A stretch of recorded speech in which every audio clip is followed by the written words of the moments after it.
Assalamu alaikum. Ошентип эфирде кайрадан Манас баяны. Мен токтогон жеримден сөзүмдү улайын туугандар. Сиздер болсо бул эфирди бөлүшүп коюп туруңуздар. Ан үчүн ар бириңиздерге үлкөн алкыш демекчимин. Мына ошентип кече Манас Араник шаарын чапкандан кийин колун таркатып өзү Алтайды көздөй кайтууну ниет кылды. Араник шаарынын таржымалын кече мен сиздерге айтып бергем. Араник шаары бул азыркы Наманген калаасы экен. Намангендин илгерки эски аты Араник экен. Ал учурда Кытайлар бийлеп, Кытайлар башкарып турган экен бул жерлерди. Эмне үчүн Наманген экенин дагы айткам, аны дагы кайталап коеюн. Кытайлар бир топ кылым мурун ушул Орто Азияны чапкан дейт. Мына ошол чапканда атын Нааман деп койгон дейт бул чөлкөмдүн. Андан кийин түрк балдары күчтөнүп, жалпы Алаштын тукуму келип кайра бул жерди бошоткондо, бул жердин аты Түркүстан деп аталган экен. Андан кийин дагы бир топ убакыт, бир топ кылымдардан кийин кайра Кытайлар чаап, анан бул жердеги жалпы түрктүн балдары, кыргыз, алаш бардыгы баягы көрүнгөн жака чачылып, бири кетти Эренге, бири кетти Теренге, бири кетти Кангайга, бири айланып кетти Жапанга, бири кетти Каканга болуп, мына ушинтип бул жердин баарысынан чачылып ооп кеткен экен. Бирок ошондо деле бул жерде жалпы Алаштын балдары, түрк балдары калып, мына ушул жерди басып алган Кытайларга букара болуп жашаптыр.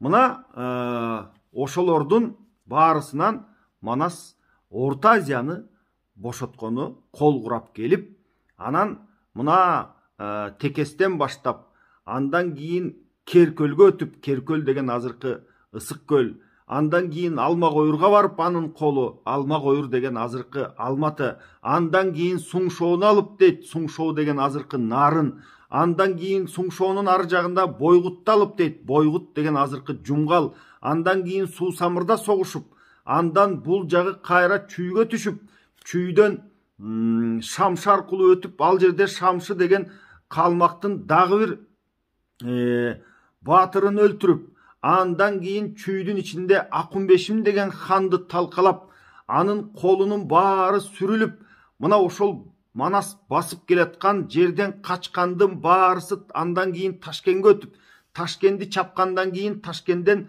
Алоокенин карамагына кире катышып, мына Алоокенин анан карамагындагы Араник деген шаарга жалпы Наамандык Кытайлардын баары толуп калган дейт да. Мына ошону кыргыз алыстан дүрбү менен карап олтуруп, бул жерде жалаң Наамандыктын кени болгон турбайбы деп муну ушинтип сүйлөнүштү дейт да аскерлер. Анан ошол Араникти башкарган Ашарсуу согуштан өзүнүн жеңилгенин моюндап, 100 төөгө алтын, күмүш байлыгынын барын жүктөп алып келип Манаска тартуулап, андан кийин суранып, жаныбызды албайын айым Манас, ушул малыбызды ал, бизди өзүңө букара кылып кошуп ал, биз тектешпиз, менин түбүм маңгул болгонубуз менен биздин ата тегибиз бир деп мына ушинтип Манаска келип, аксакал, көксакалы менен баарысы жүгүнүп бүгүлүп турганда, Манас аларды кечирип, кайра ат мингизип тон жаап, андан кийин Араник шаарынын атын өзгөртүп, Манас Наманген деп өзү койгон экен. Мына ошол Намангенди алгандан кийин анан Манас жалпы колду таркатууга буйрук кылды. Манастын мына ушул буйругун Рамандын ырчуулу жарыялап, жар айтып, баарына жеткирди, баарына угусту. Андан кийин Гималайдан бер жакта 6 шаар уйгурлуктан келген Кайыптан, Мунархан, Агдай Далычы, Төлөк Төлгөчү, мына ушулар азыр ошол жерди башкарат. Мына ошолор 200 миңдей кол менен келген экен. Алардын ичинен 10 миңи согушта каза тааптыр, 190 миңи менен анан 600дөй кул айдап дейт. Далай олжалып, алтын, күмүш зар алып, элде жок көп мал алып, мына ушулар олжосун айдап алышып, андан кийин Суңшоо аркылуу кирип, andan Кашкарга өтүп, андан нары жерибизге кетебиз деп жөнөп калышты.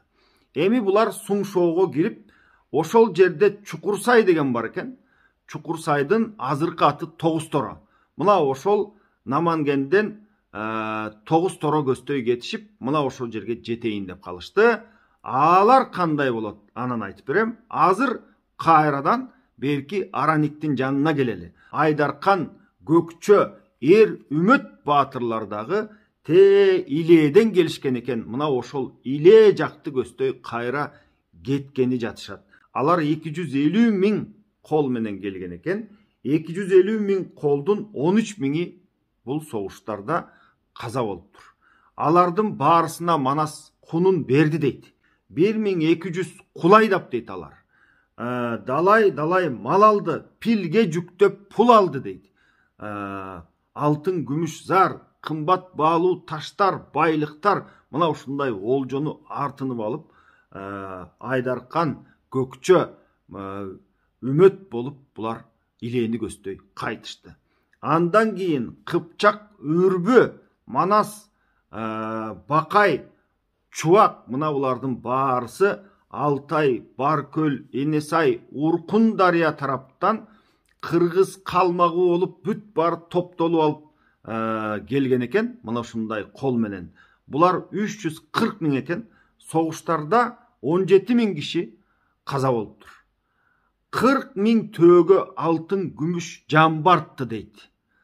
Андан кийин далай жерге батпаган малды айдады дейт.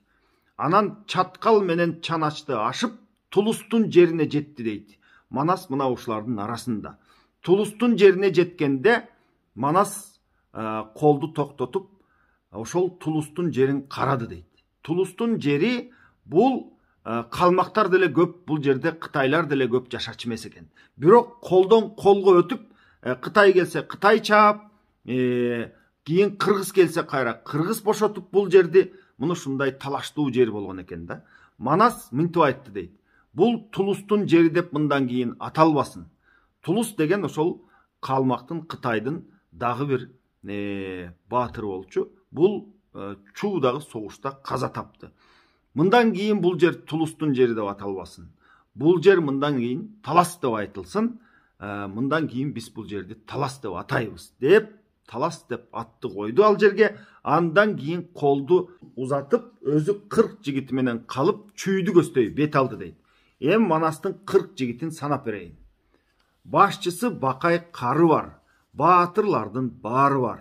Гүлдүрдүн уулу Чалыбай, Гүлдүргүчү Ажыбай, Кыргыздан чыккан Кутунай, Кара Токо Мажик бар, Камбар уулу Чарик бар. Саргыл минген Сатайы, Сапар Шаанын уругу, Жайсаң башчы Атайы, Үйшүндөрдүн Үмөтү, Үмөт уулу Жайсаңы, урматы артык эрлердин аттарын бөлүп айталы.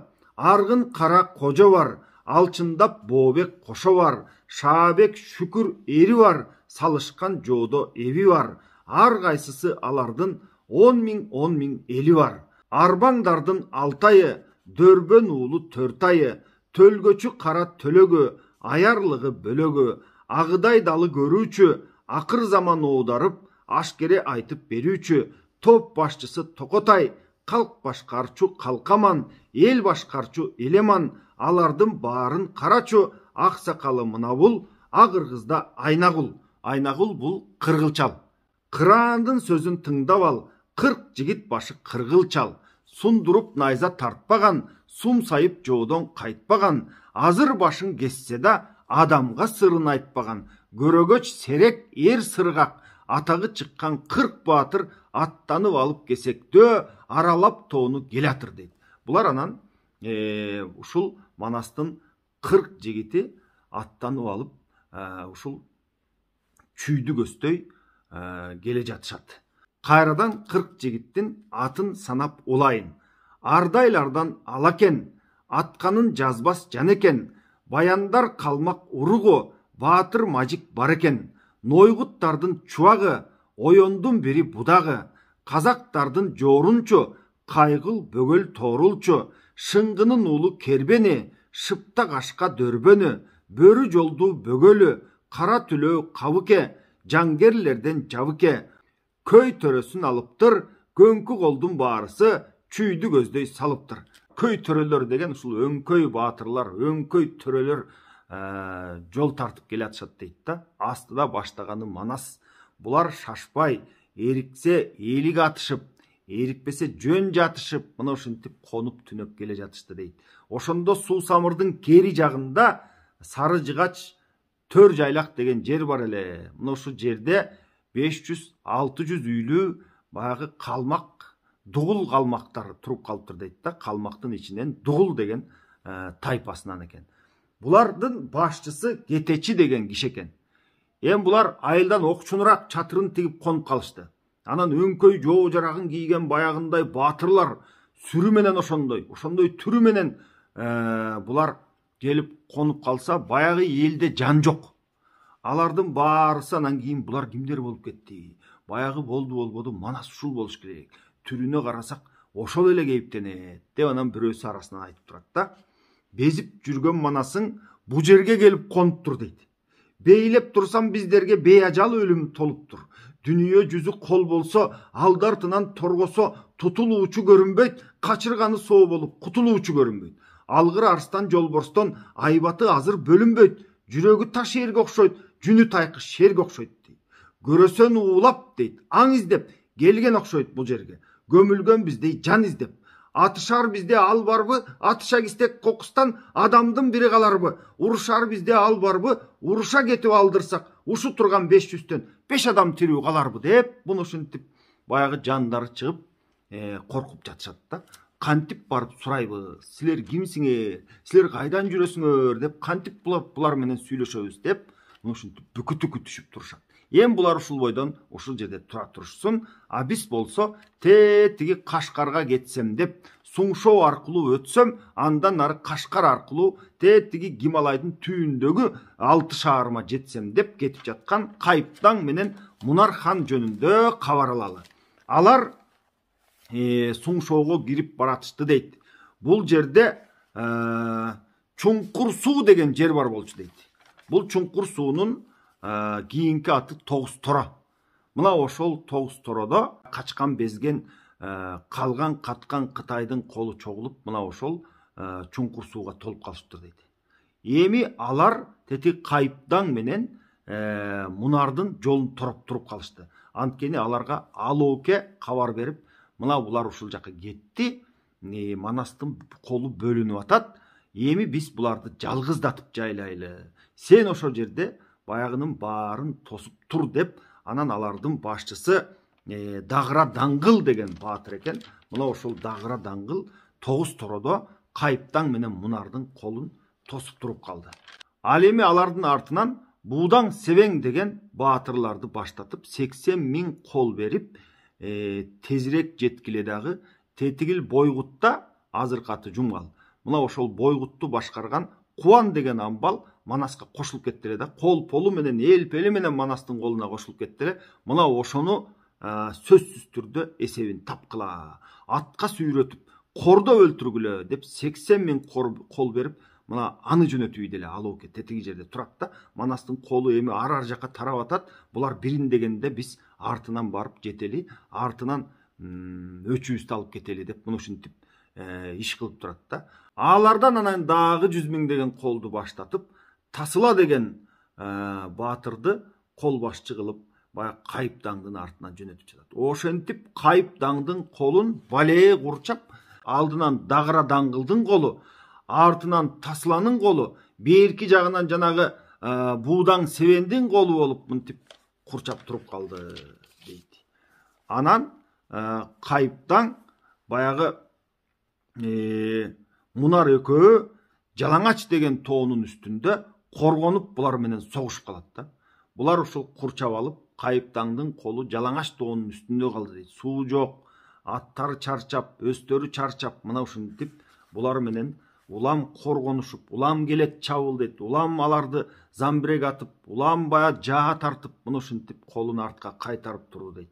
Анан Кубан 40 000 колун баштап, тетигил Араниктен өзүнүн Бойгутун көздөй кетип атты эле. Бойгутка жеткенде ал жердеги элден укту дейт. Мына ушинтип Senin артыңдан тетигил жактан Буудаң Себең деген баатырлар 80 000 кол менен баштап чыкты. Ушул баарыбызды чапкан атат, эсебибизди тапкан атат деп. Анан булар ат чаптыра баштады дейт. Тетигил жагы Суңшоонун ичин бойгуттуктарга өздөрү чогулуп Кочкорго чаптырды дейт, Суу Самырга дейт, Сонун көлгө дейт, Сон көлгө. Бүт бардык жака ат чаптырып, эл топтоп, баягы бизге кол келатыптыр, бизди кырганы келатыптыр, чапканы келатыптыр деп 130 000 киши топтолду дейт. Аларды кубан алып анан баягы Буудаң Себеңдин жолун тоскону, Кабактын жолун тосуп, мына ушул жерде туруп калды дейт. Ал эми Кайып менен Мунар болсо, туш тарабынан баягы колго курчалып, Жылаңач деген тоонун үстүндө 9 торо жакта согушуп жатат да. Эми кайра Манаска келели. Манас баягы Дугул Калмак элинин айылында жүрөт да. 40 жигити менен. Анан аларды көрүшүп алып, баягы Дугул Калмактын баары дүрбөп, кой, булар бизди бөөдө өлтүрүп, азыр кырып жоюп кетишет. Ансыз деле Тетияктын баарын, бүткүл айлана тегелектин баарын чаап, ушул Манас өзүнүн карамагын өткөрүп алды. Эми биз качып безип жүргөндө деле баары бир мына жаныбызга келип калды, эми өлөт окшойбуз. Андан көрө бүткүл мал жаныбызды, дүйнөбүздүн бүт баарын түрө айдап барып Манастын алдында бүгүлүп жыгылып, ушул жаныбызды аман кой деп сураналы деп, анан кийин бүт баарысы малын айдап келип, бир 13 000 жылкысы бар экен дейт, уюн, төсүн, коюн баарысын айдап келип, Манастын алдына баягы 600 үйлүү калмак келип алып, Манаска жүгүнүп, эми бизди аман кой деп, анан Манаска баягы малынын баарын тартуу кылып бергени калды дейт. Анан Манас атабыз баягы жалпы Дугул Калмакка мынтип айтып турат да, баягы дүнүйөсүн айдап келип, малын айдап келип, Манаска тартуу кылып бергени турбайбы? Жанымды сакта дагы, Манас мына дүнүйө малымды бүт ал деп. Аларга карап жылмая мынтип сүйлөп турат. Эми ушул Манас атабыздын сөзү ошол Дугул Калмактарга эле эмес, баарыбызга тиешелүү деп туйлат да. Ошондуктан баарыңыздар көңүл бөлүп, кунт коюп угуп алыңыздар туугандар. Айылга Манас келди деп, абыдан кетип жайыңыз, болжоп турсам боздойсуз, бошогондой шайыңыз. Дүнүйөнү кубасыз, тууганыңда энеден жып жылаңач туасыз. Жылас болгон дүнүйө жыргатат деп турасыз. Жыйып терип мал айдап, бизди көздөй кубасыз. Мал тартсак жанды коёр деп, тартпасак жалпы соёр деп көңүлгө алып турасыз. Эсирткен эски жалгандыр, сиздер эмес, биз эмес, эчен жандан калгандыр. Эскиден жаңы чыкты деп, эн атаңды алгандыр, эсепсиз эски бу дүйнө, нечен бир жандан калгандыр. Бул дүйнө келип кетебиз. Бул дүйнөнүн баарысы бизге ушул кимибизге ушул опо болду эле деп, анан мал келин албай, баарысын жай-жайыңарга баргыла, дүрбөбөгүлө, биз силерди чаппайбыз деп, мына ошентип уруксатын берип, ырайымын кылып, анан алар менен учурашып, таанышып, анан жаңылык сурап турганда, аларга бир экөөсү мынтип айтып жатат да. Биз кече ушул сапардан келдик. Азыр Тетигил жакта ошол Чуңкур суу деген жерде Тетигил Кытайдан келген, Кашкардан келген Кайыптаң менен Мунархан дегендин кол экен. Ошону Алоокенин артынан Таскыл деген кол башчысы баштап жетип келип, андан астынан Дагыра Даңгыл деген кол башчы тосуп, мына ушулар камап, ушул жерде катуу согуш болуп турат. Ал эми берки Бойгуттагы Кубанга атайын Алооке 80 000 баатырдан турган кол жөнөтүп, ошол Кубанды айласын табасыңар, аны кордойсуңар, мына ушинтип өлтүрүп, анан келесиңер деп тапшырма берип жөнөттү дегенде, Манас анан жигиттерин шаштырып, ошол жерде түнөп, эртеси таң ата жолго чыгып кетти дейт. Кубан менен бул баягы Көкөм эренди кечип өтүп, анан Суу Самырдан жолукту дейт. Эми калган сөздү буйрса, эртең андан ары улайбыз туугандар. Бүгүн сиздер менен коштошо турам. Саламатта туруңуздар.